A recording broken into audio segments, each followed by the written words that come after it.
দেখো এখানে একটা অঙ্ক আছে 2 কিগ্রা 250 গ্রাম কমা 0.72 কুইন্টালের শতকরা কত। খুব ইম্পর্টেন্ট একটা অঙ্ক, পরীক্ষাতে খুব আসে আর খুব সহজ সরল পদ্ধতিতে অঙ্কটা হচ্ছে। দেখো প্রথমে তোমরা একটা রেখা টেনে নেবে, নিয়ে প্রথমে একই এককে নিয়ে যাবে, এক একক ছাড়া অঙ্ক হয় না। 2 কিগ্রা 250 গ্রাম লিখে নাও। 2 কিগ্রা সমান ওখানে গ্রামে গেলে কি হবে, 1000 দিয়ে গুণ হবে। তাহলে কি করবে, 2 গুণিত 1000 প্লাস 250 ডিভাইডেড, এখানে দেখো 0.72 কুইন্টাল, ওখান থেকে কেজিতে যাও 100 দিয়ে গুণ, ওই কেজি থেকে আবার গ্রামে যাও, কি হবে 1000 দিয়ে গুণ। দেখে নাও, ভালো করে বুঝে নাও, ইন্টু কত 100।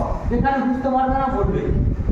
অঙ্কটা কিভাবে হচ্ছে দেখো, এখানে তোমরা এক কাজ করতে পারো, এটা যেহেতু গুণ আকারে আছে, নিচের গুলো সব গুণ আকারে আছে, এখানে দুটো শূন্য কেটে দাও আর এখানে আগে যোগ করে নাও। উপরে কি যোগ করবে, 2000 একক দশক শতক হাজার প্লাস কত 250 ডিভাইডেড, এখানে দেখো 72, তার সাথে 3টে শূন্য গুণ হচ্ছে, 3টে শূন্য গুণ হওয়ার 3টে শূন্য গুণ করো।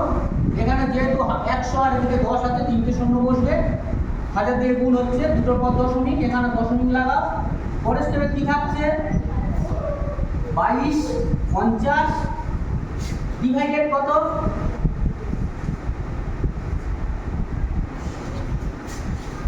কত থাকছে এখানে 72 শূন্য। এবারে শূন্য শূন্য কেটে দাও, এবার 72 দিয়ে ভাগ দিলে হবে 3.1%